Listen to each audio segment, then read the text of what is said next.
Berikut ini adalah panduan ibadah online Gloria Sunday Service. Siapkanlah hati dan diri sehari sebelumnya. Berdoalah minta Tuhan mengarahkan hati Anda. Dan buat reminder jam ibadah di HP Anda. Berpakaianlah yang rapi dan sopan, sama seperti saat Anda ke gereja. Siapkanlah diri Anda 10 menit sebelum ibadah dimulai. Ambillah waktu teduh di hadapan Tuhan. Ikutilah seluruh ibadah dengan sepenuh hati. Menyanyi, berdoa, serta duduk dan berdiri mengikuti arahan liturgis.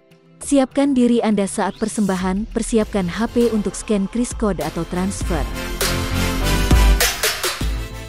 Bagi jemaat yang rindu untuk memberikan persembahan dan perpuluhan, dapat ditransfer melalui rekening berikut ini.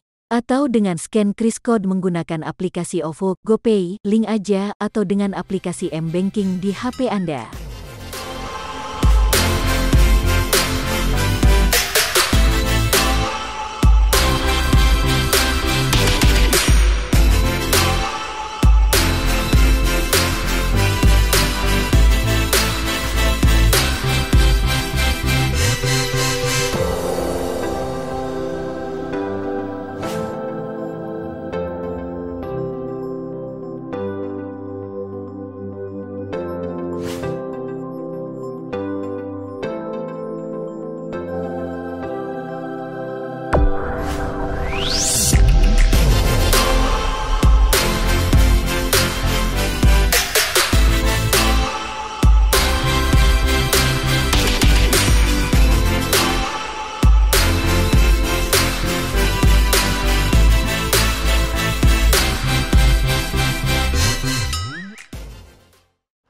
Bapak Ibu yang dikasihi oleh Tuhan, dalam kesempatan ini saya akan gunakan sedikit waktu untuk memberikan pemberitahuan atau dorongan atau himbauan kepada kita semuanya bahwa gereja ini menyediakan akan kotak persembahan secara khusus bagi kita yang mungkin mengalami sedikit kesulitan ketika harus menggunakan e-banking atau mobile banking gitu ya, ataupun QRIS gitu ya.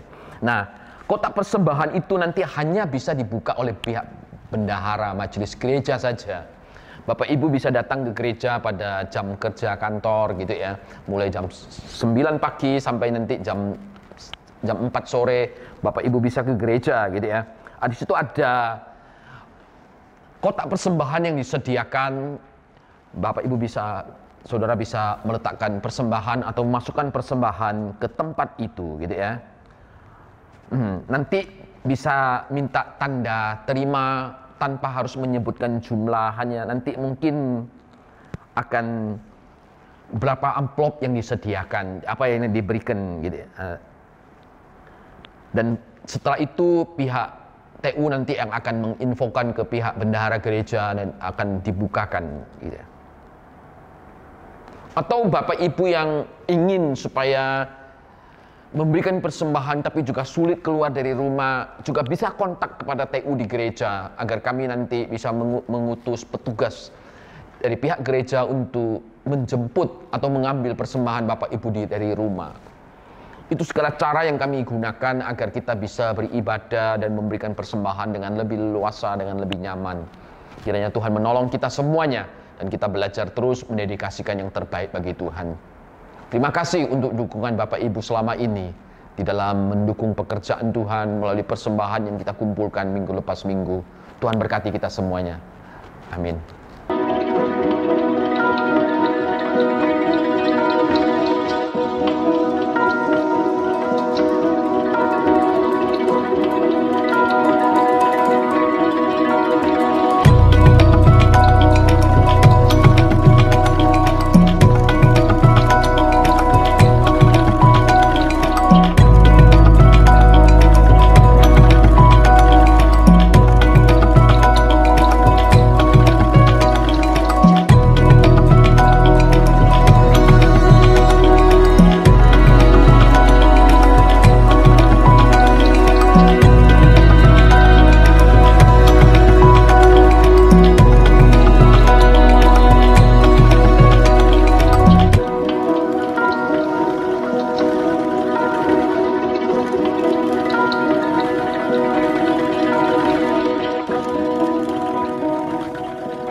kita untuk datang beribadah dan masuk di dalam hadirat Tuhan. Selamat beribadah, Tuhan Yesus memberkati.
Jemaat Tuhan, arahkanlah hatimu kepadanya. Mari dengan penuh keberanian kita menghampiri tahta kasih karunia Bapa dengan keyakinan bahwa satu-satunya jalan ke sana telah dibuka, yaitu melalui pengorbanan darah Yesus Kristus, anaknya yang tunggal Tuhan kita, yang sudah dicurahkan ke dalam hati kita oleh Roh-Nya yang kudus.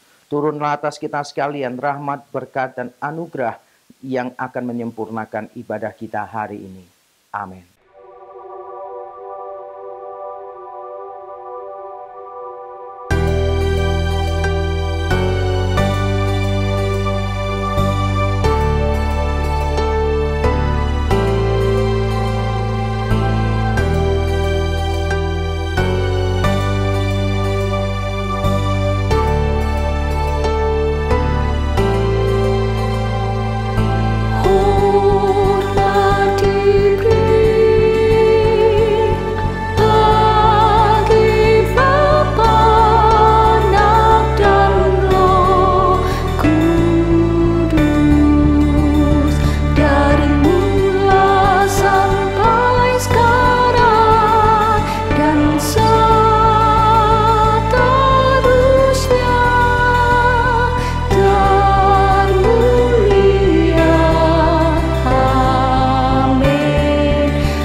Kepada Tuhan, hai suku-suku bangsa, kepada Tuhan sajalah kemuliaan dan kekuatan. Berilah kepada Tuhan kemuliaan namanya, bawalah persembahan dan masuklah ke pelatarannya. Bersama-sama, Sujudlah menyembah kepada Tuhan dengan berhiaskan kekudusan. Gemetarlah di hadapannya, hai segenap bumi. Mari bersama kita masuk di dalam hadirat Tuhan. Inilah kerinduan kami. Dengan segenap hati kami mau datang menghampiri tahta-Mu Tuhan. Tuhan hadir di bait kudus-Nya. Saat umat mencari wajah-Nya, berseru, berdoa, bersujud menyembah dan menikmati kehadiran.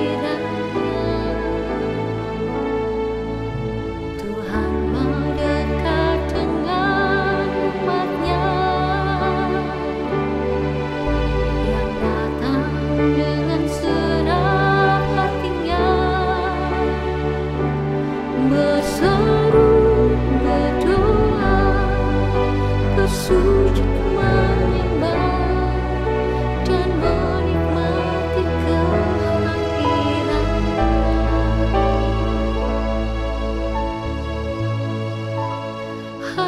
Hadirat-Mu memenuhi, hadirat kudus-Mu penuhi baik-Mu, dan ku tersungkur menyembah-Mu, yang ku nampak hanya kemuliaan-Mu. Tuhan hadir di bait kudus-Nya. Tuhan hadir di bait kudus-Nya. Saat umat mencari wajah-Nya, berseru, berdoa, bersujud menyembah dan menikmati kehadiran-Nya. Tuhan mendengarkan nyamannya, yang datang dengan senang hatinya, berseru, berdoa, bersujud menyembah dan menikmati kehadiran-Nya. Hadirat-Mu memenuhi, hadirat kudus-Mu penuhi baik-Mu, dan ku tersungkur menyembah-Mu, yang ku nampak hanya kemuliaan-Mu. Hadirat-Mu memenuhiku, hadirat kudus-Mu penuhi baik-Mu, dan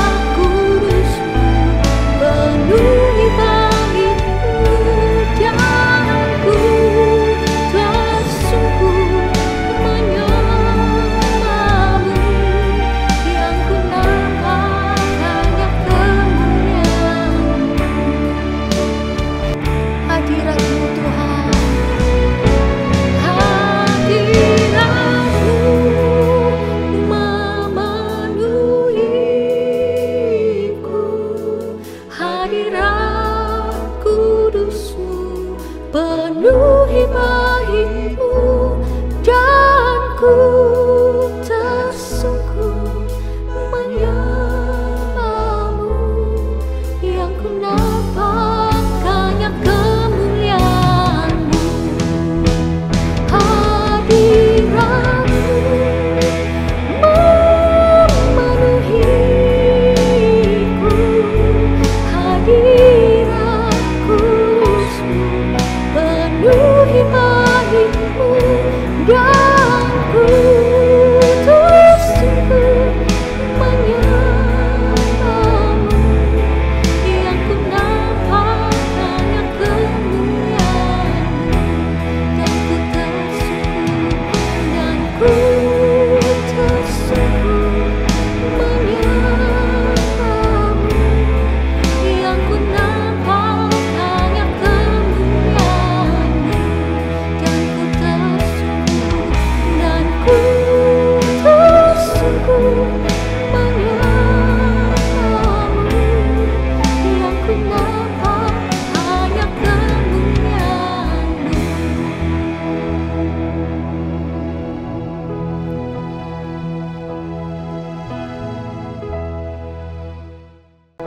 Ya Tuhan, kami sangat bersukacita ketika kami boleh dipertemukan kembali untuk beribadah bersama meskipun itu secara online. Kami rindu ibadah kami tidak menyesakkan hati Tuhan, tetapi boleh menyenangkan hati Tuhan. Mampukan kami untuk memperkenan hati Tuhan di dalam setiap hari-hari yang kami jalani. Kami memohon pengampunan-Mu untuk setiap dosa dan kesalahan yang kami lakukan, baik itu terhadap Tuhan dan sesama kami. Sucikan kami Tuhan, dan kiranya Tuhan menyertai ibadah kami bersama. Hanya di dalam nama Tuhan Yesus kami berdoa. Amin. Siapakah Allah seperti Engkau yang mengampuni dosa dan yang memaafkan pelanggaran dari sisa-sisa miliknya sendiri, yang tidak bertahan dalam murkanya untuk seterusnya, melainkan berkenan kepada kasih setia. Biarlah Ia kembali menyayangi kita, menghapuskan kesalahan-kesalahan kita, dan melemparkan segala dosa kita ke dalam tubir-tubir laut. Demikianlah jemaat yang terkasih, berita anugerah pengampunan yang diberikan untuk setiap kita. Mari kita bersorak-sorai bagi Yesus Tuhan, sebab Dialah Allah yang besar, Dialah Allah yang perkasa dan berkuasa. Dialah Allah pencipta segala yang ada di langit dan yang ada di bumi. Dialah Yesus yang telah melakukan perkara-perkara besar di dalam hidup kita. Segala pujiannya bagi Engkau Yesus. Pelukis cakrawala, merangkai jagat raya, pencipta alam semesta, pemilik kehidupan yang sanggup menyelamatkan, dialah jalan kebenaran. Kami rindukan kuasa lawatan-Mu, kebangkitan pasti terjadi. Datanglah dan bertata, kuat dan berkuasa, saat hati bersatu, menaikkan pujian. Waktu dimatakan, mujizat dinyatakan. Great is our God. Engkaulah pemilik kehidupan kami, yang sanggup untuk menyelamatkan setiap kami.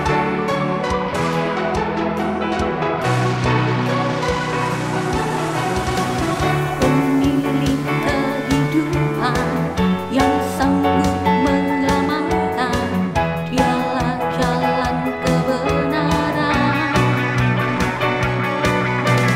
Kami rindukan kuasa lawatan-Mu, kebangkitan pasti terjadi. Datanglah dan bertata, kuat dan berkuasa, saat hati bersatu, menaikkan pujian. Waktu dimatakan, mujizat dinyatakan. Great is our God. Engkau Allah yang sanggup untuk melakukan segala perkara-perkara yang dahsyat. Engkaulah Allah penyelamat kami Tuhan. Hanya Engkaulah jalan kebenaran dan kehidupan. Hanya satu yang pujian kami, dan menyatakan bahwa Engkaulah Allah yang besar dan berkuasa atas kami. Kami rindu kuasa-Mu Tuhan.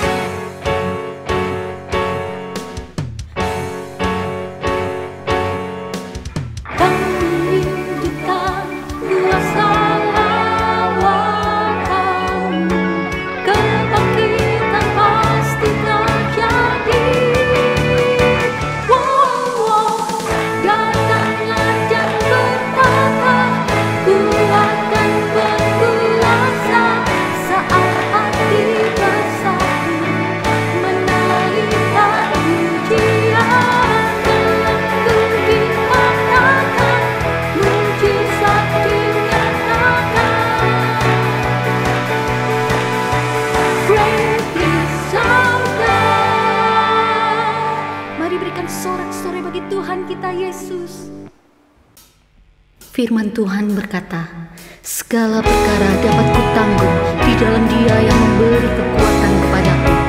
Hanya di dalam Yesus saja letak kekuatan kita, dan yang memampukan untuk kita boleh bersyukur di dalam segala hal. Penolong yang selalu setia, memenuhi keperluanku.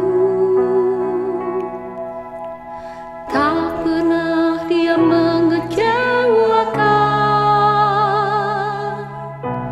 Yesusku tak pernah gagal. Segala perkara dapat ku tanggung di dalam Dia yang memberi kekuatan.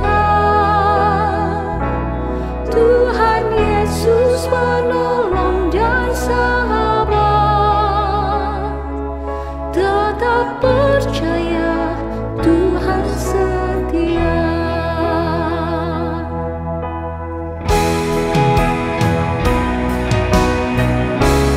Engkau penolong yang selalu setia. Ya, Engkaulah Tuhan dan Allah kami. Penolong yang selalu setia, memenuhi keperluanku. Tak pernah Dia mengecewakan. Yesusku tak pernah gagal. Segala perkara dapat ku tanggung di dalam Dia yang memberi kekuatan. Tuhan Yesus menolong dan sahabat. Tetap percaya, Tuhan setia.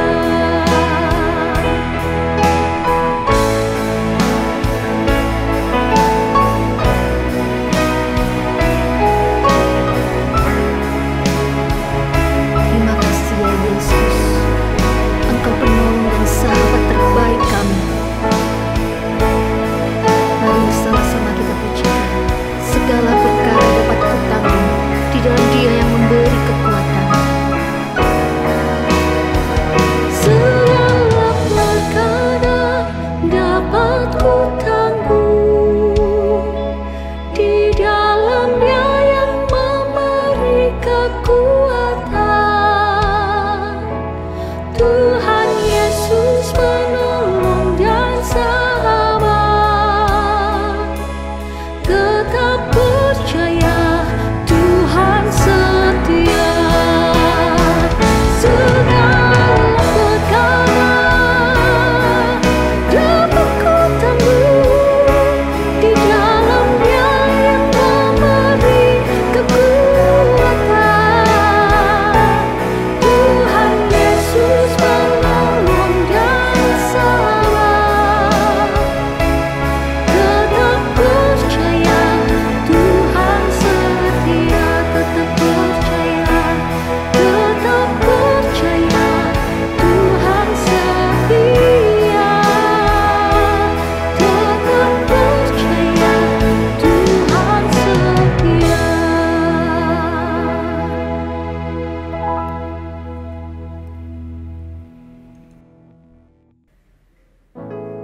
Ya Tuhan, kami berdoa untuk setiap kami yang sedang menghadapi persoalan-persoalan yang berat dan belum ada jalan keluar. Baik di dalam perekonomian, relasi keluarga, kesehatan, biarlah firman Tuhan terus menguatkan kami bahwa ada Yesus, pribadi yang kuat yang turut menanggung setiap kelemahan kami dan yang memberikan kekuatan untuk menghadapi setiap masalah di depan kami. Bimbinglah kami ya Tuhan. Kami tetap berdoa untuk pandemi virus corona yang masih belum berakhir. Tuhan, kami memohon belas kasihan Tuhan untuk bangsa dan negara kami. Biar masa-masa ini boleh segera berlalu. Vaksin biarlah menjadi solusi dan segera disosialisasikan dengan baik dan tepat. Terima kasih ya Tuhan. Kami membawa seluruh doa dan permohonan kami seperti yang Tuhan Yesus ajarkan kepada kami. Bapa kami yang di surga, dikuduskanlah namamu, datanglah kerajaanmu, jadilah kehendak-Mu di bumi seperti di surga. Berikanlah kami pada hari ini makanan kami yang secukupnya, dan ampunilah kami akan kesalahan kami, seperti kami juga mengampuni orang yang bersalah kepada kami. Dan janganlah membawa kami ke dalam pencobaan, tetapi lepaskanlah kami daripada yang jahat. Karena Engkaulah yang empunya kerajaan dan kuasa dan kemuliaan sampai selama-lamanya. Amin. Mari jemaat Tuhan, kita bersama mengikrarkan pengakuan iman rasuli. Aku percaya kepada Allah, Bapa yang Maha Kuasa, Khalik langit dan bumi, dan kepada Yesus Kristus, Anaknya yang tunggal Tuhan kita, yang dikandung daripada Roh Kudus, lahir dari anak darah Maria, yang menderita sengsara di bawah pemerintahan Pontius Pilatus, disalibkan, mati dan kuburkan, turun ke dalam kerajaan maut. Pada hari yang ketiga, bangkit pula dari antara orang mati, naik ke surga, duduk di sebelah kanan Allah, Bapa yang Maha Kuasa, dan dari sana Ia akan datang untuk menghakimi orang yang hidup dan yang mati. Aku percaya kepada Roh Kudus, gereja yang kudus dan am, persekutuan orang kudus, pengampunan dosa, kebangkitan tubuh, dan hidup yang kekal. Amin. Kami rindu untuk mengenal-Mu lebih dan lebih lagi. Biarlah hidup kami boleh memperkenankan hati Tuhan, sebagai bentuk ibadah kami kepadamu ya Tuhan.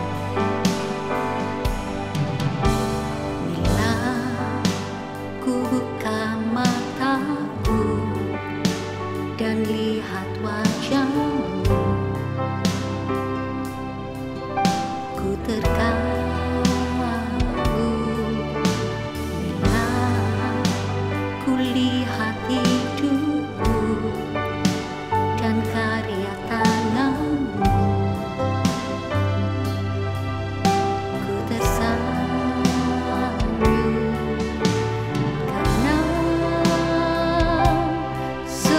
yang baik dalam hidupku.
Shalom Bapak Ibu Saudara sekalian, saya bersyukur kepada Tuhan di masa pandemi ini, Tuhan masih memberi kita kesempatan untuk mendengarkan firman-Nya. Dan ini adalah anugerah yang besar yang Tuhan berikan kepada kita. Tuhan menciptakan manusia menurut gambarnya dan memberi kapasitas manusia untuk mengembangkan kebudayaan. Salah satunya adalah teknologi, dan kita sekarang sedang menikmati hasil dari teknologi itu. Dan untuk itu kita juga patut bersyukur kepada Tuhan. Nah, saya mengucapkan terima kasih juga kepada para pengurus dan hamba Tuhan GKA Gloria Satelit yang sudah berbaik hati mengundang saya untuk menyampaikan firman-Nya di tempat ini.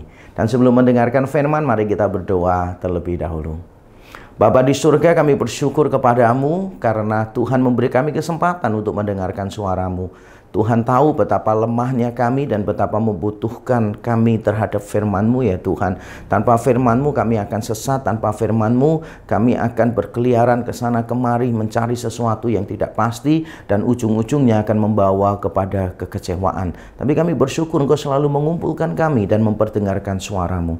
Kiranya melalui pemberitaan firman ini hatimu disenangkan dan namamu dimuliakan ya Tuhan. Kiranya Injil Yesus Kristus yang benar dan menyelamatkan diberitakan sejelas-jelasnya di antara kami.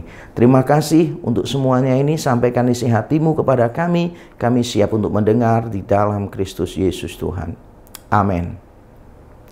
Bapak Ibu Saudara sekalian, tema kita hari ini adalah relasi melampaui ritual. Kita tahu apa artinya relasi dalam hidup kita. Dalam hal ini adalah relasi dengan Tuhan. Dan kita semua paham betapa pentingnya kita untuk membangun relasi dengan Tuhan. Kita semua tahu bahwa manusia diciptakan untuk memuliakan Tuhan dan untuk menikmati Dia selama-lamanya. Dan itu berbicara tentang relasi. Apa yang membuat surga begitu indah bukan tentang emas, permata, dan sebagainya. Itu adalah gambaran-gambaran figuratif. Yang membuat surga begitu indah adalah persekutuan kita dengan Allah Tritunggal. Sehingga relasi menempati posisi yang tertinggi di dalam kekristenan. Tidak heran Paulus mengatakan bahwa di antara semua hal di dalam kekristenan, kasih adalah yang terutama. Relasi, kasih adalah hal yang penting sekali. Nah, kita juga tahu apa yang dimaksud dengan ritual. Dan kita bersyukur sebagai gereja Protestan, salah satu denominasi gereja yang diberkati Tuhan dengan kekayaan tradisi dan liturgi. Hampir setiap elemen di dalam ibadah kita memiliki maksud tertentu. Bukan cuma didasarkan pada firman Tuhan, tetapi juga memberi kita gambaran-gambaran visual yang memperkaya pemahaman dan iman kita. Kita patut bersyukur karena di dalam ritual kita ada begitu banyak warisan spiritual yang kita bisa lihat dengan mata setiap minggu dan kita bisa semakin mengenal Tuhan.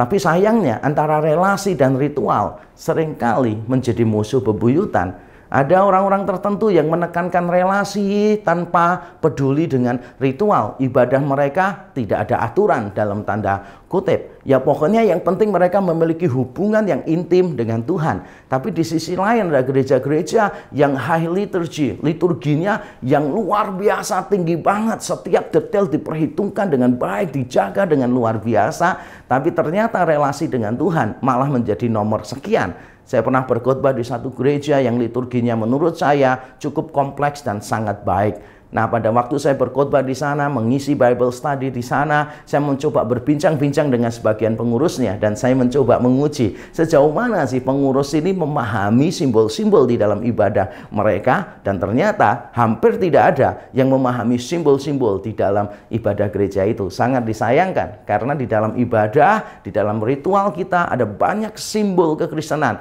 yang luar biasa yang kalau kita pahami itu akan semakin menolong kita untuk beribadah dengan cara yang lebih baik. Tapi tampaknya beberapa orang terjebak pada ritual sehingga melupakan relasi dengan Tuhan. Nah, hari ini saya tidak ingin mempertentangkan antara relasi dan ritual, tetapi saya ingin mengajarkan sesuai dengan firman Tuhan bahwa walaupun kita tidak harus memilih salah satu, tetapi kita juga tetap perlu membedakannya. Kita tidak bisa memisahkannya, tetapi kita harus membedakannya, dan ketika kita membedakannya dan mengukur kepentingannya, maka Alkitab secara konsisten memberitahu kita bahwa relasi melampaui ritual. Relasi melampaui ritual. Topik ini, saudara, adalah topik yang seringkali dilupakan oleh banyak orang, diabaikan baik secara sadar maupun tidak sadar. Mengapa bisa terjadi demikian?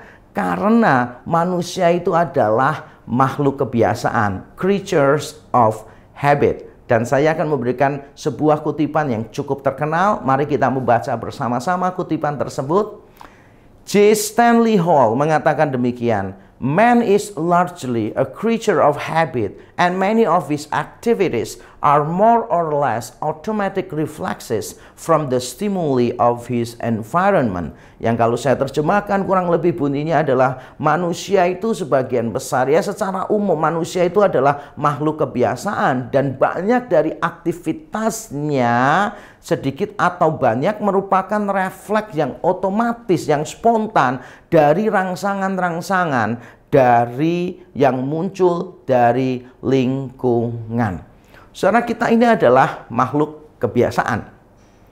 Kita seringkali melakukan sesuatu tanpa tahu why, tanpa tahu mengapa kita melakukannya. Bahkan ketika kita melakukannya dan tahu why, seringkali why-nya juga tidak terlalu tepat. Saya masih ingat misalnya, kalau kita menyanyi beberapa lagu anak-anak, sadarkah kita bahwa lagu-lagu itu adalah keliru? Misalnya ketika kita nyanyi, cangkul, cangkul, cangkul yang dalam, menanam jagung di kebun kita. Nah, saudara sadar nggak bahwa menanam jagung itu tidak perlu mencangkul dalam-dalam? Atau misalnya naik kereta api, siapa hendak turut ke Bandung, Surabaya, bolehlah naik dengan percuma. Berarti naiknya gratis. Apakah itu yang menjadi penyebab bahwa bertahun-tahun perusahaan KAI, Kereta Api Indonesia, tidak mengalami pertumbuhan dan baru akhir-akhir ini saja mengalami pertumbuhan? Saudara, ada banyak contoh lagu yang lain yang sebetulnya keliru. Tetapi kita tanpa sadar, kita tetap menyanyikan lagu itu. Karena memang kita creatures of habit. Kita melakukan sesuatu tanpa kita paham mengapa kita melakukannya. Misalnya yang paling menjijikkan adalah misalnya ketika kita mengambil upil dari hidung kita misalnya. Nah, beberapa orang yang sudah mulai beradab dalam tanda kutip itu pasti akan ngambil tisu kemudian membersihkannya. Benar ya? Yang kurang beradab tapi masih dalam taraf yang normal adalah setelah ambil upil kemudian dia buang begini, langsung dia buang tanpa tisu, sehingga upil itu bisa jatuh kemana saja. Menjijikan banget gitu kan ya. Ada juga orang yang kurang dari itu, yaitu ketika ngambil upil sebelum dibuang itu mesti diremes-remes sampai habis dulu baru dibuang sembarangan di sekitarnya mereka. Nah, yang paling parah adalah ketika mengambil lalu ditaruh di bawah meja. Nah, itulah bedanya antara upil dan apel. Apel di atas meja, upil di bawah meja. Nah, saudara mungkin masih punya kebiasaan yang lain. Dalam hal yang paling sederhana ini, yang paling menjijikkan ini, saudara, kita juga melakukannya. Dan kita ketika melakukannya dan ditanya, kenapa sih kamu ambil upil, kamu taruh di bawah meja? Mungkin orang berkata nggak tahu. Mengapa ketika ngambil upil, kamu remes-remes sampai hancur baru dibuang? Nggak tahu juga, saudara. Nah, saudara, kita ini adalah creatures of habit. Nah, hal yang sama bisa terjadi di dalam ibadah kita. Ibadah itu sesuatu yang terus-menerus kita lakukan. Nah, saya khawatir karena ibadah ini adalah sesuatu yang terus-menerus kita lakukan, maka saya khawatir ibadah itu hanya menjadi kebiasaan saja bagi kita.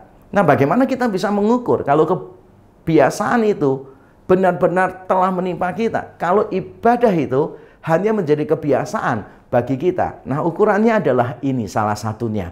Jika ibadah telah menjadi beban yang membosankan dan melelahkan, mungkin kita selama ini hanya melakukannya sebagai sebuah kebiasaan. Saya ulang sekali lagi, jika ibadah telah menjadi beban yang membosankan dan melelahkan, mungkin kita selama ini hanya melakukannya sebagai sebuah kebiasaan. Salah satu cara untuk mengujinya sederhana sekali. Ketika kita bangun pagi di hari Minggu, kita bangun dalam posisi seperti apa?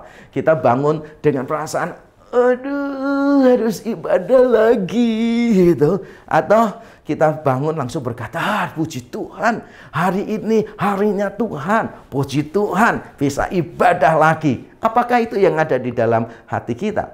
Para pelayan Tuhan misalnya, ketika kita bangun pagi, apakah kita bangun dengan bersukacita? Karena kita akan melayani Tuhan, melayani umat Tuhan. Kita akan dilibatkan oleh Tuhan di dalam pertemuan yang ajaib antara Allah Tritunggal dengan umatnya. Dan kita bagian dari ibadah itu. Kita menyambutnya dengan sukacita. Atau kita berkata, aduh seadanya nggak ada jadwal pelayanan.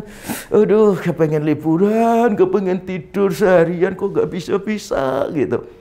Bagaimana respons kita setiap minggu?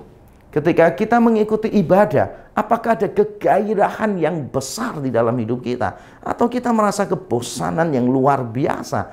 Atau mungkin kita tidak merasa apa-apa? Ibadah ya ibadah, tidak ibadah juga tidak ibadah, tidak ada bedanya sama sekali. Ketika ini semua terjadi, maka kita telah terjebak menjadikan ibadah sebagai sebuah kebiasaan. Ibadah hanya sekedar ritual tanpa hubungan dengan Tuhan. Nah, hari ini mari kita belajar dari satu teks di dalam Perjanjian Lama yang berbicara tentang pentingnya membangun relasi dengan Tuhan yang intim di dalam ibadah kita. Mari kita membuka Alkitab kita dan membaca di dalam Yesaya pasal yang ke-29 ayat 13 dan 14. Saya bacakan untuk Bapak Ibu Saudara sekalian, Yesaya 29 ayat 13 dan 14. Begini bunyi firman Tuhan. Dan Tuhan telah berfirman, oleh karena bangsa ini datang mendekat dengan mulutnya dan memuliakan aku dengan bibirnya, padahal hatinya menjauh daripadaku, dan ibadahnya kepadaku hanyalah perintah manusia yang dihafalkan. Maka sebab itu, sesungguhnya aku akan melakukan pula hal-hal yang ajaib kepada bangsa ini, keajaiban yang menakjubkan. Hikmat orang-orangnya yang berhikmat akan hilang, dan kearifan orang-orangnya yang arif akan bersembunyi. Ketika kita membaca teks tadi, kita perlu menanyakan beberapa hal. Apakah bangsa Yehuda pada waktu itu melakukan ibadah? Itu pertanyaan penting. Apakah mereka sudah tidak peduli dengan ibadah sama sekali? Mereka benar-benar hidupnya dalam tanda kutip sekuler, tidak mau peduli dengan yang namanya ibadah, ritual, liturgi, dan sebagainya. Pokoknya mereka benar-benar menjauh dari Tuhan dalam tanda kutip, benar-benar tidak peduli dengan hal-hal yang bersifat spiritual, tidak peduli dengan ibadah komunal. Apakah mereka melakukan kesalahan seperti itu? Jawabannya adalah tidak. Karena kalau kita membaca teks tadi dengan teliti, maka kita akan menemukan bahwa mereka beribadah kepada Tuhan. Tadi dikatakan oleh karena bangsa ini datang mendekat, Tuhan berkata mereka datang mendekat dengan mulutnya dan memuliakan aku. Dengan bibirnya mereka memuliakan Allah, padahal hatinya menjauh daripadaku dan ibadahnya kepadaku. Ibadahnya kepadaku. Jadi bangsa Yehuda sebetulnya beribadah. Dan kalau kita mau membaca pasal yang pertama, maka kita akan tahu dari ayat yang ke-10 sampai seterusnya kita membaca. Di sana Tuhan mengecam ibadah mereka. Padahal ibadah mereka itu dilakukan dengan apa? Dengan sukacita dalam tanda kutip, dengan heboh. Mereka bahkan memberikan persembahan yang terbaik. Mereka kelihatannya tuh sangat antusias sekali beribadah kepada Tuhan. Jadi mereka sebetulnya beribadah. Cuma persoalannya adalah ibadah mereka ya cuma ibadah. Itu hanya sekadar ritual, bukan perjumpaan pribadi dengan Tuhan.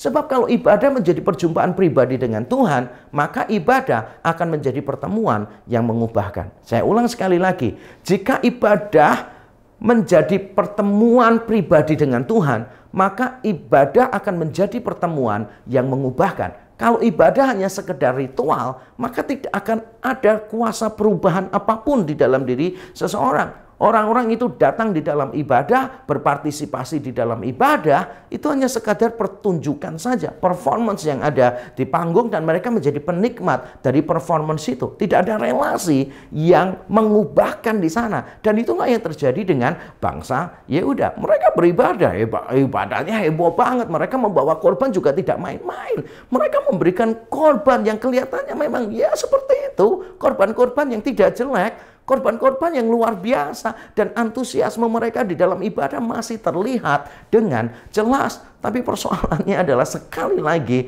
ritual hanya sekadar ritual tanpa perjumpaan pribadi dengan Tuhan. Makanya bangsa Yehuda ditegur oleh Tuhan di pasal pertama bahwa walaupun mereka beribadah, tapi hidup mereka penuh dengan kejahatan, penuh dengan ketidakadilan. Karena ibadah mereka hanya terbatas pada ritual dan bukan menjadi perjumpaan dengan Tuhan yang mengubahkan.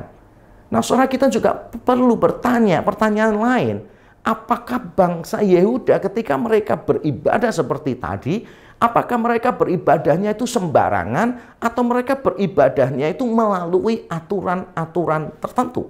Atau mereka semau mereka sendiri beribadah, tidak peduli dengan aturan-aturan yang ada? Atau mereka mengikuti aturan-aturan tertentu? Dan kalau kita mau jujur membaca teks tadi, ternyata mereka memiliki aturan-aturan tertentu. Jadi ibadah mereka mengikuti aturan tertentu. Di situ dikatakan di dalam ayat yang ke-13 dikatakan, dan ibadahnya kepadaku hanyalah perintah manusia yang dihafalkan. Saudara, saya tahu ini adalah sesuatu yang negatif. Mereka hanya mengikuti aturan-aturan yang dibuat oleh manusia. Memang itu salah. Tapi poin saya adalah mereka sebetulnya tidak beribadah secara sembarangan. Mereka mengikuti aturan-aturan tertentu. Bahkan yang lebih parah, mereka menambah sendiri aturan-aturan itu. Mereka berusaha untuk beribadah secara dalam tanda kutip teratur. Persoalannya adalah aturan-aturan yang mereka buat itu pada akhirnya meniadakan esensi ibadah. Esensi ibadah adalah perjumpaan pribadi dengan Tuhan, relasi, perjumpaan dengan Tuhan yang mengubahkan. Tapi mereka terikat kepada berbagai macam aturan yang ada, berbagai macam ritual yang mereka buat sendiri, sehingga mereka melupakan esensi ibadah. Bukan cuma mereka melupakan esensi ibadah, ternyata mereka juga membuat peraturan-peraturan yang bertabrakan dengan firman Tuhan. Dan itu kita ketahui dari cara Tuhan Yesus mengutip ayat ini di Matius pasal yang ke-15 dan mengaplikasikannya kepada orang-orang Yahudi. Di dalam teks Matius 15, Tuhan Yesus mengatakan, kamu menggagalkan, membatalkan firman Tuhan demi adat istiadatmu sendiri. Jadi kesalahan mereka bukan karena mereka tanpa aturan. Justru mereka ingin supaya ibadah mereka itu penuh dengan aturan. Sayangnya aturan itu meniadakan yang esensial. Sayangnya aturan itu justru bertabrakan dengan firman Tuhan. Jadi kita jangan terlalu jelek menilai bangsa Yehuda. Seolah-olah kita lebih baik, ibadah kita lebih baik daripada mereka. Oh no, mereka rajin beribadah. Dan coba kita bertanya pada diri kita masing-masing. Apakah kita rajin beribadah? Bangsa Yehuda antusias di dalam beribadah, dan mari kita bertanya pada diri kita sendiri, apakah kita antusias di dalam ibadah? Bangsa Yehuda beribadah dengan aturan-aturan tertentu yang mereka buat, dan mereka berusaha untuk mengikutinya. Dan apakah ibadah kita dipenuhi dengan aturan-aturan untuk kerapian dan sebagainya, dan apakah kita juga mengikuti aturan-aturan itu? Saya tahu ibadah bangsa Yehuda tidak sempurna, dan itu adalah ibadah yang buruk sekali di mata Tuhan. Tapi saya ingin mengatakan bahwa mereka seringkali tidak lebih buruk daripada ibadah kita sendiri. Jadi dengan rendah hati sebetulnya kalau kita mendekati teks ini, maka kita akan bisa melihat diri kita di dalam teks tadi. Kitalah yang sedang ditegur oleh Yesaya. Karena kita tidak antusias di dalam ibadah, sedangkan bangsa Yehuda antusias di dalam ibadah. Kita memberikan persembahan kepada Tuhan, tidak yang terbaik, seadanya saja. Sedangkan bangsa Yehuda memberikannya mungkin yang terbaik. Mari kita melihat diri kita, kita tidak lebih baik dari mereka. Nah, saudara, saya ingin berkata seperti ini kepada kita. Pada dirinya sendiri ibadah dan aturannya tidaklah salah. Semua ini menjadi salah jika berdiri sendiri, tanpa esensi, tanpa hati. Saya tidak mengatakan bahwa liturgi yang sangat kompleks adalah sesuatu yang keliru. Tidak. Saya suka dengan ibadah yang high liturgy. Saya suka juga dengan ibadah yang low liturgy. Yang penting ada perjumpaan pribadi dengan Tuhan. Tapi kalau disuruh memilih, saudara, maka saya lebih prefer kepada yang high liturgy. Setiap elemen-elemen yang ada itu kita pertahankan. Walaupun tidak harus kaku di dalam mempresentasikannya. Bisa saja dibawakan semuanya secara mengalir tanpa putus-putus di dalam liturgi kita. Itu akan menjadi sesuatu yang luar biasa. Kombinasi dari high liturgy, liturgi yang begitu kompleks, yang begitu penuh dengan simbol, dibawakan dengan cara yang lebih personal, dalam sebuah ibadah yang lebih personal, membangun relasi dengan Tuhan. Itu akan menjadi sesuatu yang luar biasa, yang pasti akan menumbuhkan iman banyak orang. Tapi semua itu akan menjadi percuma kalau di antara jemaat sendiri mereka tidak ingin membina hubungan relasi dengan Tuhan.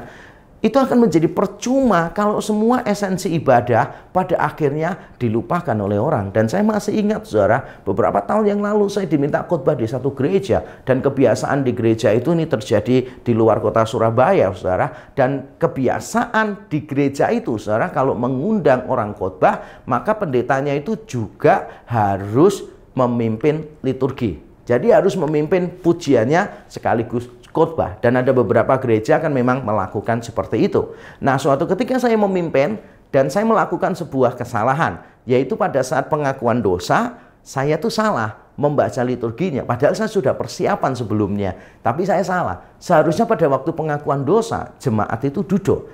Tapi saya lupa mempersilahkan mereka untuk duduk karena tulisannya kecil sekali. Saya kurang perhatian dan memang itu salah saya. Nah, ketika saya membaca next elemennya, waduh, bagian berikutnya dari ibadah saya sadar, aduh salah. Harusnya tadi pengakuan dosa, harusnya duduk. Nah, setelah selesai ibadah, saya berjumpa dengan pimpinan di sana dan saya minta maaf kepada dia. Saya minta maaf, aduh minta maaf ya, tadi saya keliru begini-begini gitu. Dan dia akhirnya memberi saya kuliah gratis tentang liturgi, saudara, kuliah gratis. Jadi dia bilang, Pak Yakob, itu kesalahan yang fatal ya Pak Yakob ya, tolong jangan diulangi lagi gitu. Saya pastikan, oh tidak, nanti saya tidak akan mengulanginya lagi. Dia meneruskan lagi memberi saya kuliah gratis, saudara. Dia mengatakan, sebab kita ini kalau pengakuan dosa, itu kan memang kita harus merendahkan diri serendah-rendahnya. Kita harus menghormati Tuhan, bukan berdiri menantang Tuhan dan sebagainya. Dan dia memberikan ceramah-ceramah yang menurut saya, kelihatannya dia mengasumsikan saya tidak tahu apa-apa tentang liturgi. Dan yang menurut saya malah komentar-komentar beliau itu keliru. Ketika kita bicara tentang misalnya menghormati seseorang, menghormati itu sikap hati, itu universal. Dimanapun itu menghormati penting. Tetapi ketika kita bicara tentang ekspresi penghormatan, maka di setiap budaya itu berbeda-beda. Ada budaya yang kalau menghormati kehadiran seseorang, dia malah berdiri. Ada yang malah berlutut. Ada yang malah tersungkur, benar-benar tersungkur. Ada juga yang malah berbaring di tanah. Nah, sebetulnya ekspresi-ekspresi budaya ini relatif, tapi kebenarannya mutlak. Yaitu ketika kita beribadah kepada Tuhan harus dengan penuh hormat. Itu sikap hati. Dan kalau memang pengakuan dosa harus duduk sebagai simbol merendahkan diri, saya bertanya-tanya, kenapa tidak berlutut saja? Kenapa tidak tiarap saja di lantai untuk menunjukkan bahwa hati kita itu benar-benar rendah di hadapan Tuhan? Nah, saudara jangan salah paham. Saya menghargai dan saya setuju kalau pengakuan dosa posisinya duduk. Saya setuju kalau pengakuan dosa posisinya duduk. Apalagi kalau posisinya berlutut. Saya setuju. Tapi untuk orang-orang lain yang mungkin ya mengalami masalah asam urat, tulang yang sudah lanjut usia, berlutut akan menjadi sesuatu yang sangat menyulitkan bagi mereka. Jadi mungkin duduk akan menjadi pilihan yang baik. Saya sebetulnya sangat setuju dengan itu. Tetapi jangan sampai gara-gara liturgi semacam itu, maka kita mempersoalkan sesuatu dan melupakan sesuatu yang sebetulnya sangat penting sekali. Ketika kita minta ampun kepada Tuhan, yang paling penting itu bukan bagaimana postur tubuh kita, tetapi sikap hati kita. Maka saya bertanya kepada pimpinan di situ, saya kepengen tanya ya, saya tanya gitu. Ketika tadi jemaat dan saya minta ampun kepada Tuhan dalam posisi berdiri, kira-kira mereka diampuni Tuhan atau tidak? Dan pertanyaan itu tidak bisa dijawab oleh pimpinan di gereja sana. Saya sengaja bertanya, saudara, karena saya ingin mengedukasi mereka juga, gitu. Walaupun pada akhirnya saya toh juga tetap berkhotbah di sana rutin karena sudah kenal dengan para pengurus di sana, saudara. Dan itu tidak menjadi masalah yang besar. Tapi saya tetap ingin mengedukasi mereka sebetulnya bahwa yang penting itu adalah sikap hati kita kepada Tuhan. Liturgi penting, tapi liturgi itu hanya ekspresi. Jangan sampai itu meniadakan yang esensi. Ibadah itu masalah hati, saudara, bukan masalah elemen-elemen liturgi. Jadi kita harus menyadari ini. Nah, pertanyaannya bagi kita adalah bagaimana memiliki relasi dengan Tuhan yang melampaui ritual? Bagaimana kita bisa memiliki relasi dengan Tuhan yang melampaui ritual? Bagaimana caranya kita bisa memiliki relasi dengan Tuhan yang melampaui ritual? Di dalam ibadah kita benar-benar bisa mengalami perjumpaan dengan Tuhan, dan perjumpaan itu akan mengubahkan hidup kita menjadi serupa dengan Allah yang kita sembah. Kita menjadi sama dengan apa yang kita sembah. Seharusnya ibadah kan menjadi proses seperti itu. Di dalam ibadah, Allah menyatakan siapa dirinya, kita merayakan siapa diri Allah, dan kita membentuk diri kita sesuai dengan pribadi Allah. Dan itu kita lakukan juga dengan kekuatan dan anugerah Allah. Nah, saudara, bagaimana setiap kali kita beribadah, kita bisa mengalami relasi yang dekat, yang mengubahkan dengan Tuhan. Nah, saya akan membagikan 3 cara bagaimana kita bisa memiliki ibadah yang menekankan relasi di atas ritual. Yang pertama, saudara, adalah dimulai dari hati yang dekat. Dimulai dari hati yang dekat. Saya bacakan ulang ayat yang ke-13. Oleh karena bangsa ini datang mendekat dengan mulutnya dan memuliakan aku dengan bibirnya, padahal hatinya menjauh daripadaku, dan ibadahnya kepadaku hanyalah perintah manusia yang dihafalkan. Perhatikan, mereka mendekat kepada Allah tetapi hatinya menjauh daripadaku. Itu kata Tuhan. Jadi saudara, persoalan dengan bangsa Yehuda di sini adalah mereka tidak memiliki hati yang dekat dengan Tuhan. Padahal tubuh mereka dekat dengan Tuhan. Mereka mendekat kepada Tuhan. Mereka tidak lupa datang ke bait Allah dan mempersembahkan korban di sana. Mereka tidak lupa untuk mempertahankan ritual-ritual di bait Allah. Korban-korban tertentu yang harus diberikan sepanjang hari, hari-hari raya tertentu. Mereka lakukan semuanya. Dan mereka juga dengan antusias datang ke bait Allah. Jadi mereka secara tubuh, mereka tuh datang ke bait Allah. Mereka mendekati Allah. Tetapi Allah mengatakan hati mereka jauh. Hati mereka jauh. Nah, saudara, apakah kita pernah mengalami situasi seperti itu? Ketika kita datang kepada Allah, hati kita begitu jauh. Saya tidak bicara tentang orang-orang yang tidak niat ibadah, saudara ya. Yang hanya datang kalau Paskah dan Natal, dan nanti kalau ditanya, kamu tuh tentara Kristus, harusnya tiap hari itu apel, datang, nunjukkan muka di hadapan Tuhan gitu kan. Dengan jawaban yang santai dia bilang, saya ini soalnya tentara intelijen Pak, nggak boleh terlalu sering terlihat orang Pak. Jadi saya makanya saya datangnya cuma Paskah dan Natal. Nah, saya tidak bicara tentang orang yang semacam itu. Orang-orang Kristen kapal selam kan hanya muncul di waktu-waktu tertentu saja, tapi lebih banyak tidak munculnya. Saya tidak bicara tentang orang Kristen yang semacam itu. Saya tidak bicara tentang orang Kristen semacam itu. Saya bicara tentang orang-orang Kristen yang mungkin tiap minggu, saya dan saudara, yang tiap minggu beribadah. Saya bicara tentang para pelayan bahkan, yang tiap minggu datang beribadah. Tapi pertanyaannya adalah, ketika kita mendekat, walaupun terlihat antusias, pertanyaannya adalah, where is your heart? Di mana hatimu? Di mana hati saya, saudara?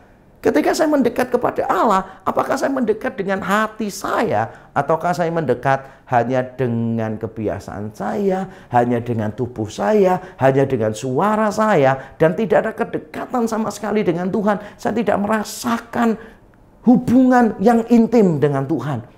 Nah, saudara, kita perlu menjaga hati kita supaya ketika kita beribadah kepada Tuhan, benar-benar kita bisa menikmati hubungan yang intim dengan Tuhan. Dan kalau kita ingin menikmati hubungan yang intim dengan Tuhan, maka kita perlu tahu esensi ibadah itu apa. Nah, saudara, esensi ibadah sebetulnya adalah romantisme spiritual dengan Allah Tritunggal. Ibadah merupakan romantisme spiritual dengan Allah Tritunggal, sebuah ekspresi hati yang dikuasai oleh kasih ilahi. Ini adalah ekspresi romantisme spiritual kita. Kita mengasihi Allah karena kita sadar telah dikasihi oleh Allah. Semakin besar pemahaman kita tentang kasih Allah, maka semakin besar rasa cinta kita kepada Allah. Dan di dalam ibadah komunal itulah salah satu momen yang penting bagi kita untuk datang dan mengekspresikan kasih itu dan merayakan kasih-Nya kepada kita.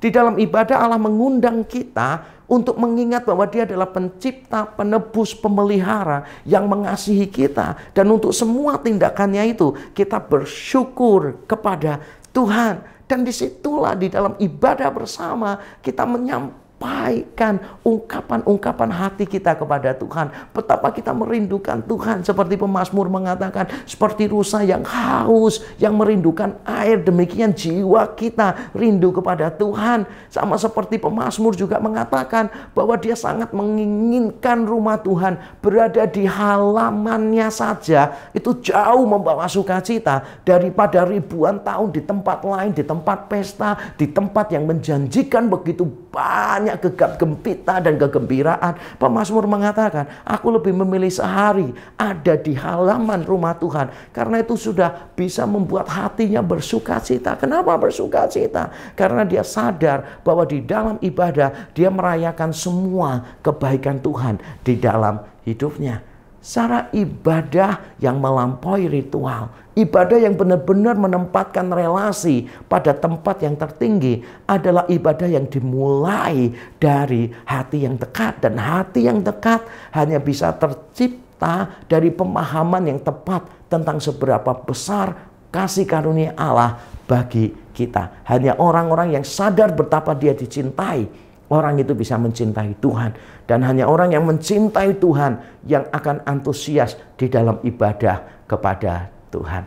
Nah, rahasia yang kedua, saudara, bagaimana relasi bisa melampaui ritual adalah dimulai dari hati yang penuh hormat. Dimulai dari hati yang penuh hormat. Ayat yang ke-13 saya baca ulang sekali lagi. Oleh karena bangsa ini datang mendekat dengan mulutnya dan memuliakan, secara hurufiah, banyak versi bahasa Inggris menerjemahkan menghormati aku dengan bibirnya, padahal hatinya menjauh daripadaku, dan ibadahnya secara hurufiah adalah takutnya kepadaku. Hormat, takut dalam arti hormat. Takutnya kepadaku hanyalah perintah manusia yang dihafalkan.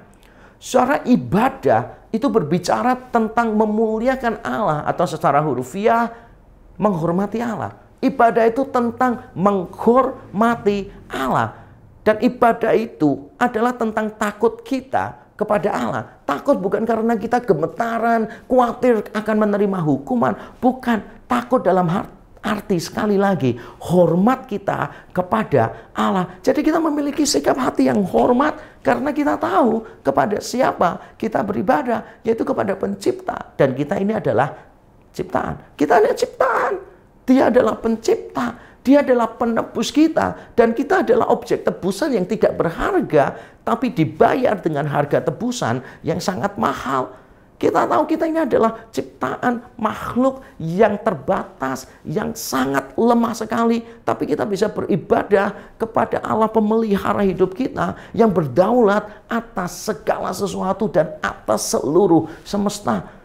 Saudara, ketika kita menghampiri ibadah dengan kesadaran semacam ini, saudara, maka saya yakin ibadah kita akan menjadi ibadah yang melampaui ritual. Ibadah kepada Allah itu bicara tentang kedekatan. Benar, bicara tentang kedekatan. Dimulai dari hati, itu poin yang pertama. Tapi jangan lupa, ibadah itu juga harus diwarnai dengan hormat kepada Allah.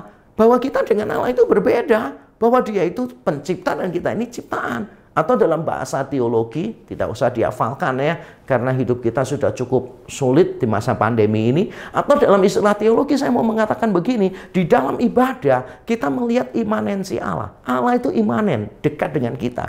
Tetapi pada saat yang sama di dalam ibadah kita juga melihat transendensi Allah. Dia terpisah, dia jauh lebih mulia daripada kita. Dan poin 1, poin 2 ini memberikan keseimbangan di sana. Karena saya lihat beberapa gereja terlalu menekankan imanensi Allah. Allah dekat, Allah dekat, Allah dekat. Ibadahnya mereka benar-benar non formal. yang sebetulnya pada dirinya sendiri tidak keliru. Tapi jangan sampai ibadah yang non formal itu pada akhirnya merampok kehormatan Allah, membuat mereka beribadah dengan sembarangan tanpa rasa hormat kepada Tuhan, tanpa sikap hati yang menyembah kepada Tuhan. Tapi jangan sampai juga kita terjebak pada ekstrim yang lain. Ibadah kita itu cuma khidmat, begitu saja.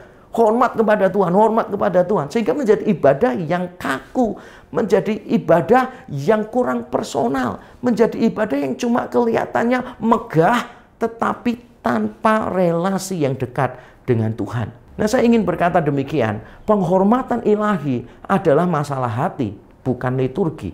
Khidmat terjadi di dalam, bukan ditentukan suasana kebaktian. Saya baca sekali lagi, penghormatan ilahi adalah masalah hati, bukan liturgi. Khidmat terjadi di dalam, bukan ditentukan suasana kebaktian. Saudara, banyak di antara kita telah melakukan kesalahan, yaitu khidmat itu masalah suasana musik.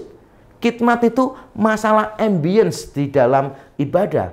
Khidmat itu masalah lagu-lagu tertentu yang kita nyanyikan. Saudara, memang khidmat ada hubungan dengan semuanya itu.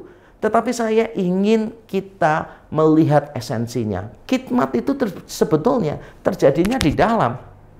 Terjadinya di sini, di dalam hati kita. Bukan di luar, di dalam suasana kebaktian. Banyak di antara kita melakukan itu. Dan kalau kita mau jujur, ada berapa banyak ibadah yang dibuat ambience-nya sedemikian rupa, seolah-olah mereka berpikir kalau ambience-nya, suasananya tidak seperti itu, maka Roh Kudus akan terbatas untuk bekerja di tengah-tengah mereka. Dan saya melihat kesalahan ini bukan hanya dilakukan oleh aliran-aliran tertentu, tetapi banyak gereja melakukan hal yang sama. Misalnya, ketika kita mau menghadirkan kehormatan Tuhan, kebesaran Tuhan, kemuliaan Tuhan. Wah, kita menyanyikan lagu-lagu yang kelihatan sangat megah dengan iringan piano, organ dan sebagainya yang kelihatannya megah. Dan ketika jemaat merasa, waduh musiknya megah sekali, mereka mengidentikan itu dengan kemuliaan Tuhan. Menurut saya itu keliru. Memang Tuhan bisa bekerja melalui itu, tetapi pekerjaan Tuhan, karya Tuhan tidak bisa dibatasi dengan itu. Karena memang ini bicara tentang sikap hati. Nah, di beberapa aliran yang lain, malah untuk menunjukkan Tuhan itu dekat, Tuhan itu menyayangi, Tuhan itu menyentuh. Mereka mainkan ambience tertentu gitu kan. Kemudian nyanyikan lagu-lagu yang kelihatannya syahdu begitu. Nanti kalau kurang syahdu diganti lagu-lagu lain yang lebih syahdu lagi. Mereka berpikir bahwa menciptakan ambience itu adalah yang terpenting. Itu adalah konsep yang keliru.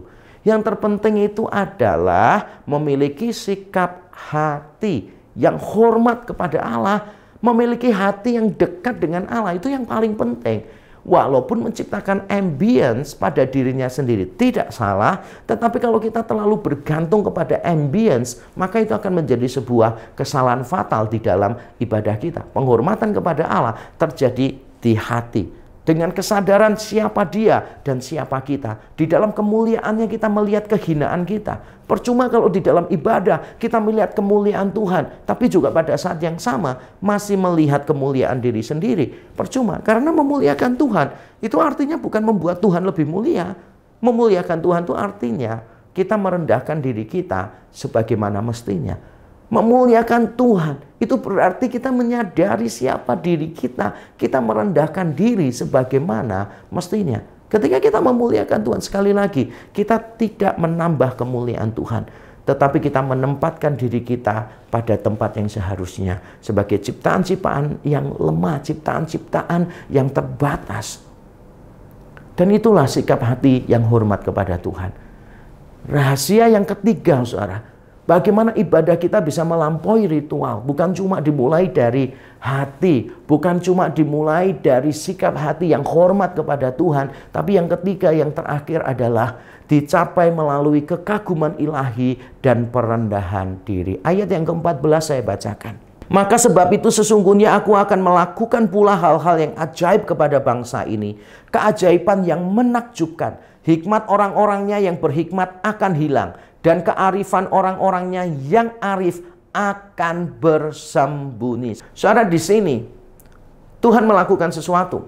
Ketika Tuhan melihat ibadah yang tidak berkenan kepada Dia, maka Dia melakukan sesuatu. Dan apa yang Dia lakukan mungkin cukup mengagetkan kita. Karena kalau kita membaca secara sekilas, maka mungkin kita sulit untuk menemukan hubungan antara ayat 13 dan 14. Mengapa bangsa Yehuda itu mendekat hanya dengan bibir, hanya secara posisi tubuh saja mereka mendekat, tapi hatinya bisa menjauh. Mengapa ibadah mereka menjadi ibadah yang begitu buruk? Apa yang menjadi inti persoalan mereka? Dan di ayat ke-14 inilah kita mengetahuinya. Yaitu karena mereka sebetulnya tidak bisa melihat Allah sebagai pribadi yang mengagumkan. Makanya Allah berkata, aku akan melakukan hal-hal yang mengagumkan.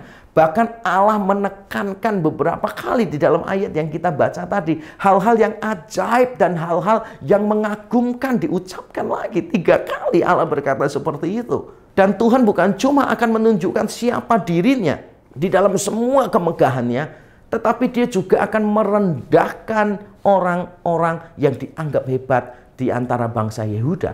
Tuhan nanti akan menunjukkan bahwa hikmat kearifan orang-orang mereka yang terbaik itu hanyalah sampah yang segera akan dibuang. Saudara, di sini kita bisa melihat dan belajar sesuatu yang sangat penting sekali. Musuh utama bagi ibadah yang sejati adalah arogansi. Musuh utama bagi ibadah yang sejati adalah arogansi. Subjek menjadikan dirinya objek. Saudara, ayat yang ke-14 memberitahu kita mengapa bangsa Yehuda itu bisa beribadah sembarangan kepada Allah seperti itu. Jawabannya adalah karena mereka tidak benar-benar mengagumi Allah. Ketika mereka memuji Allah, mereka sebetulnya tidak benar-benar memuji Allah. Dan kalau saudara membaca kitab Yesaya atau kitab para nabi sebelum pembuangan, maka saudara akan menemukan bahwa mereka sebetulnya juga menyembah dewa-dewa yang lain juga. Pada saat mereka menyembah YHWH, Allah yang benar, mereka juga menyembah dewa-dewa yang lain. Dan mereka juga menunjukkan diri bahwa ketika terjadi masalah, mereka tidak bersandar kepada Tuhan. Mereka mencari hal-hal yang lain, mereka mengandalkan kekuatannya sendiri. Dan itulah yang membuat mereka ketika masuk di dalam ruang ibadah, mereka tidak benar-benar beribadah. Mereka tidak benar-benar membangun relasi dengan Allah. Karena bagaimana saudara bisa masuk di dalam ibadah tanpa kekaguman kepada Allah? Bukankah pujian itu muncul dari kekaguman? Kalau pujian tidak muncul dari kekaguman, maka itu hinaan atau kemunafikan. Pujian itu muncul dari kekaguman. Kalau tidak muncul dari kekaguman, maka itu hanyalah kemunafikan atau bahkan hinaan, ejekan. Coba misalnya, ketika saudara melihat ada orang yang benar-benar cantik atau benar-benar ganteng dengan penampilan yang luar biasa, dan saudara berkata, wow, kamu tuh ganteng loh, kamu tuh cantik loh. Itu pujian. Tapi bayangkan seandainya saudara melihat ada orang yang penampilan fisiknya, maafkan ya, ini bukan body shaming, ini hanya untuk contoh saja saudara.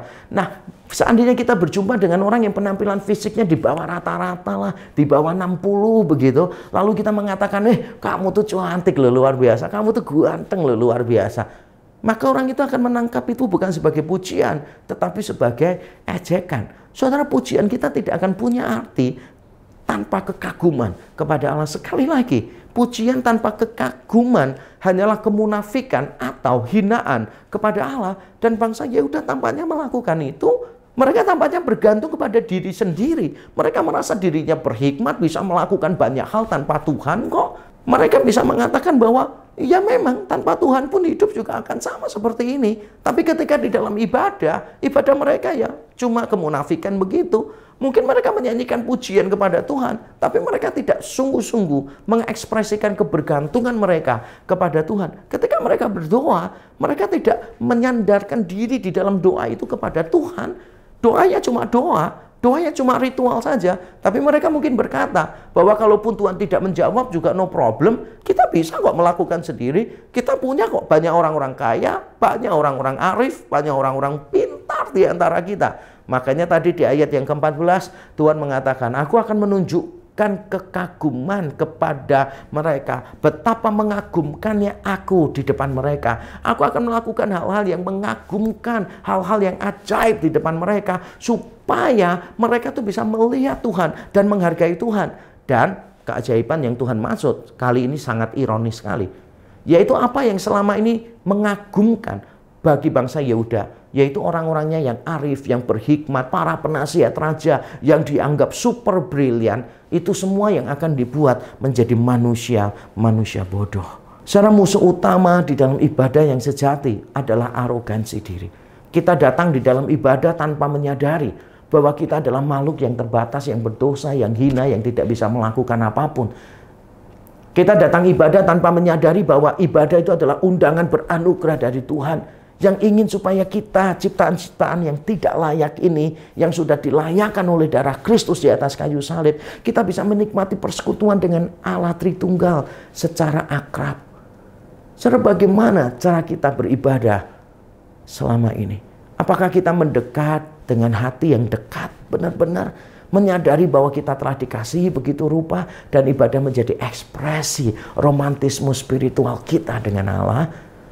Apakah kita menghampiri Allah dengan sikap hati yang hormat, walaupun dia Bapak kita, walaupun dia dekat dengan kita, walaupun dia begitu personal bagi kita, tapi tetap dia adalah pencipta yang terpisah dari kita, yang berhak untuk mendapatkan penghormatan dari kita sepenuhnya? Apakah kita sudah menundukkan diri kita, benar-benar membuang semua mahkota kita, benar-benar membuang semua piala di dalam hidup kita, benar-benar membuang semua yang kita banggakan di dalam hidup kita, dan ketika kita datang di dalam ibadah, kita benar-benar datang SVR, tanpa pencapaian kita, tanpa apa yang kita miliki. Benar-benar kita datang telanjang di hadapan Tuhan dan berkata, Tuhan, I am nothing. Tuhan, aku benar-benar nothing, tidak ada apa-apanya sama sekali, dan aku datang kepada Allah yang punya segalanya. Kalau saudara memiliki sikap hati semacam itu, maka saya yakin ritual akan menjadi relasi personal. Ritual akan menjadi jembatan untuk mengenal Tuhan dengan lebih benar. Saya sungguh berdoa, semoga ibadah-ibadah kita bukan menjadi ibadah-ibadah yang membosankan dan melelahkan, tapi menjadi ibadah yang menggairahkan, karena kita berjumpa dengan Allah Tritunggal, pencipta, penebus, dan pemelihara hidup kita. Mari kita berdoa bersama-sama. Bapa di surga, terima kasih untuk firman-Mu, dan kami datang mohon ampun di hadapan-Mu. Ampuni kami ya Tuhan, kalau selama ini kami seringkali beribadah bukan seperti yang Tuhan mau. Ibadah kami adalah ibadah yang sembarangan. Ibadah kami adalah ibadah yang jauh dari Tuhan. Ampuni kami kalau selama ini kami melakukannya dengan penuh kebosanan ya Tuhan. Ampuni kalau kami selama ini menganggap ibadah hanya menjadi aktivitas yang melelahkan. Kami bahkan mungkin lebih memilih liburan daripada kebaktian. Tuhan, ampunilah kami.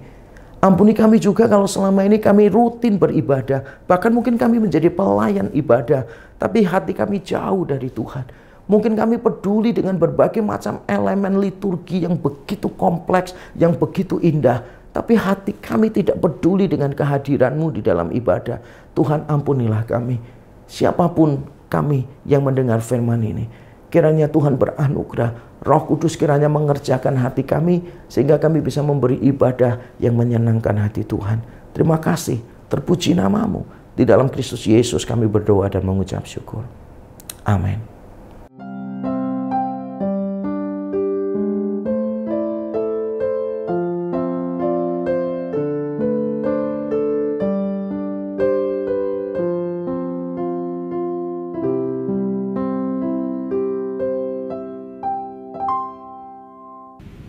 Selamat pagi jemaat Tuhan yang saya kasihi.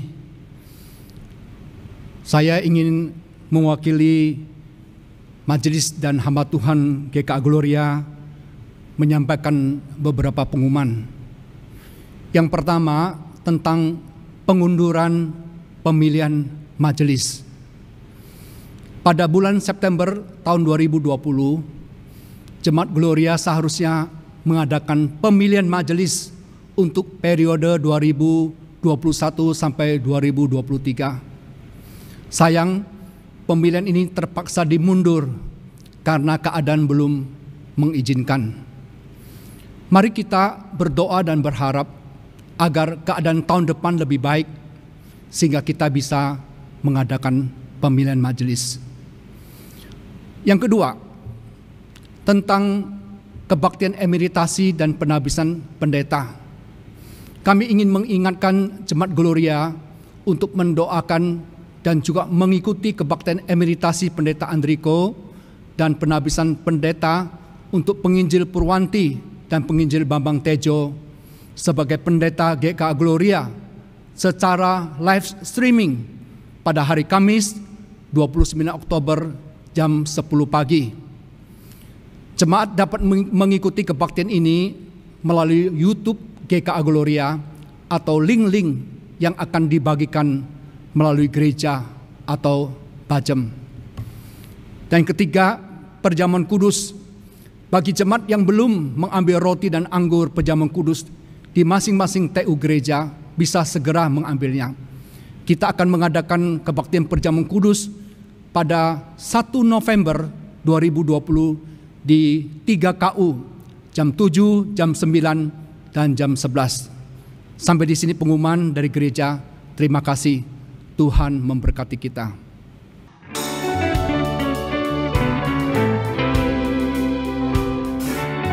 Inilah hidup kami Tuhan. Pakailah kami menjadi persembahan yang indah bagi kemuliaan nama Tuhan.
Mari kita berdoa.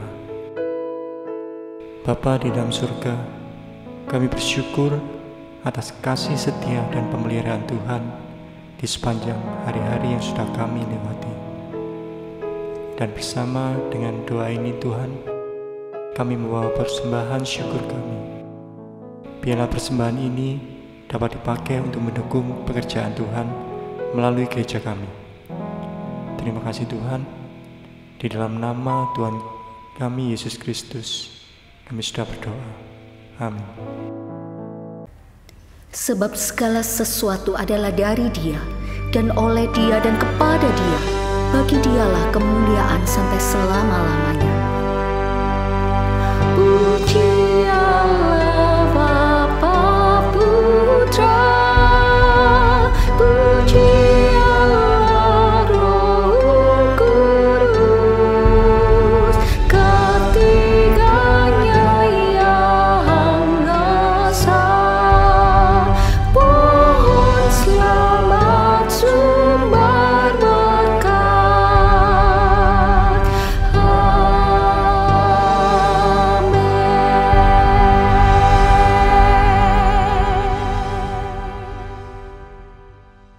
Jemaat sekalian, arahkanlah hatimu kepada Tuhan sekali lagi dan terimalah berkat-Nya.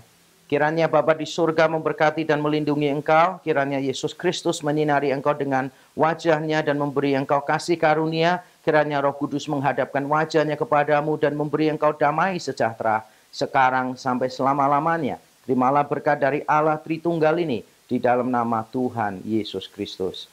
Amin.